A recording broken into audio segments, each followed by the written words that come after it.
Now, when the first Luigi's Mansion with our scared green little guy as the main hero was released, the bosses were presented in quite an original way, being connected to portraits from the mansion. However, ever since that game, we have never seen it again. So, should this feature return in Luigi's Mansion 3 or the game after that? Well, let's find out.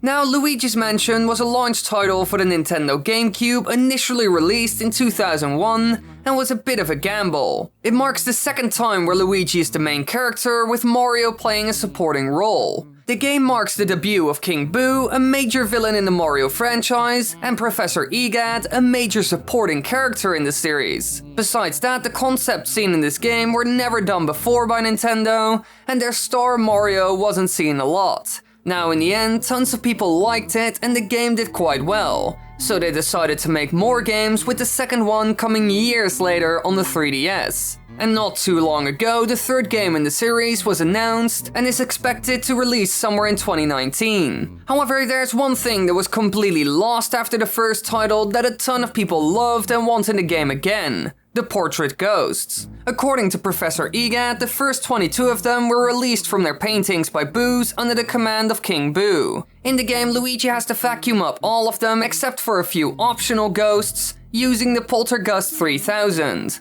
Captured portrait ghosts will be returned to their paintings using this device. Its name is very difficult, so I ain't gonna pronounce this. The frame and the style of the portraits would change depending on how many pearls Luigi acquired during the battle with the ghosts. So this is quite a cool way of connecting these bosses to something in the world, which is also very fitting with the theme. Now, why this never returned after the first game is unknown. It was only seen there, and was replaced with something new in the next. This time the Possessors, a group of 5 ghosts, appear as major bosses of the mansions in Luigi's Mansion Dark Moon. Each one has their own set of unique abilities and is capable of possessing another object or being and control them. Unlike other ghosts, Possessors do not have a set HP, instead only being able to be captured by Luigi's Poltergust 5000 once he completes 3 phases of the boss fight. When looking at the fights themselves, they look really good actually. They all have fun strategies, challenge you in different ways, and are overall well constructed.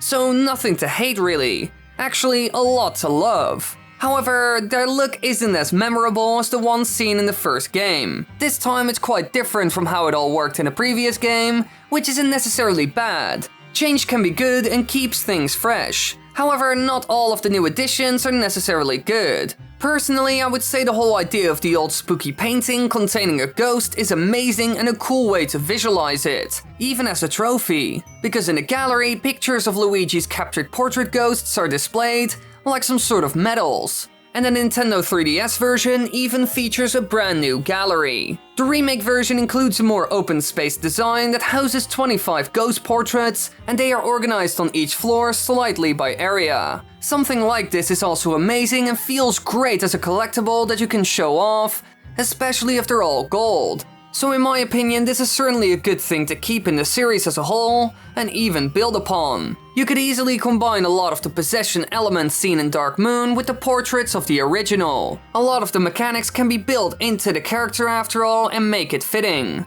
Alongside that, they could add some more original looking ones as well. Some characters with fun themes like a knight, as seen with Boss 6 in Dark Moon, or the hunter that a lot of people thought would come to the first Luigi's Mansion. It just makes it all a lot more interesting, and they could even build entire stories around them, which would add a lot. So yes, it should return in the next game on the Nintendo Switch. Luigi's Mansion 3 could benefit so much from it. They could start building interesting lore and create their own special things seen in the universe like those paintings. We see it in games like Super Mario with the classic animations of getting a star, shine or moon. Many of the fans fell in love with this portrait mechanic, and even I fell in love with it after I tried the game on stream.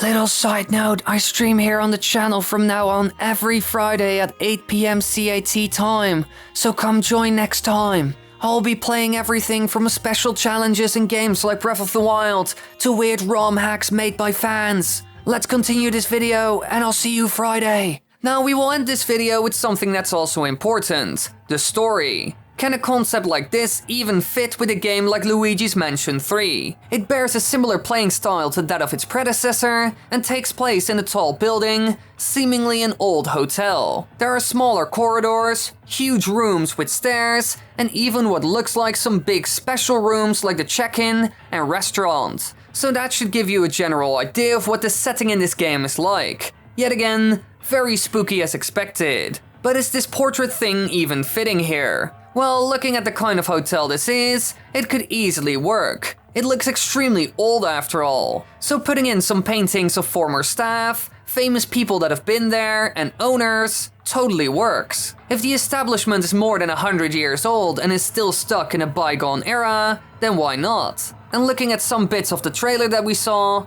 all of this seems to be the case for sure. Even if it didn't come back in this game, there's always a chance that it will return in the next. It could fit with so many stories, since most locations seen in the series are old haunted buildings. Also, one little prediction I have: the hotel is the base of King Boo, and he got Mario to come thanks to illusionary tricks. For example, making the hotel look amazing and offering him a free stay. Now, we haven't seen a lot of stuff from Luigi's Mansion 3, so anything is still possible, but that's just my guess.